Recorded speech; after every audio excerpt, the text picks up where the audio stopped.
পৃথিবীর শ্রেষ্ঠতম ব্যক্তি হলো মা, আমাদের সবার মা। মাদের তুলনা কোনোদিন কারোর সাথে করা যায় না।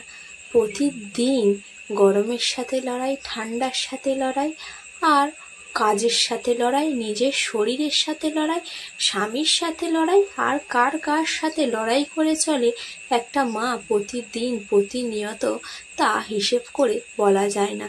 কার জন্য করে? শুধুমাত্র তার সন্তানদের জন্য করে। এই গরমে, যেখানে 45 ডিগ্রি গরমে আমরা ঘরে বিছানাতে শুতে পারি না, পাখার তলায় বসতে পারি না, সেই সময় মা উনুনের পাশে বসে আমাদের জন্য গরম গরম ভাত, তরকারি এবেলা ওবেলা কিন্তু করতে পিছু হটে না। আজকে দেখতে গেলে মা আমাদের জন্য রান্না করেছে আট ট্যাংরা মাছের আলু দিয়ে, আট ট্যাংরা না, শিমুল ট্যাংরা মাছের আলু দিয়ে ঝোল। মাছটা আমি একটু কেটে তুলে খেয়ে টেস্ট করে দেখলাম কেমন হয়েছে। আর কি রান্না হয়েছিল বলো তো? খাসির মাথা। তো যাই পারো, একটু টেস্ট করে তো দেখতেই হয়। আদা রসুন দিলে হয়তো, না দিলে ভালো লাগে না, তাই একটু টেস্ট করে দেখলাম মাছটা।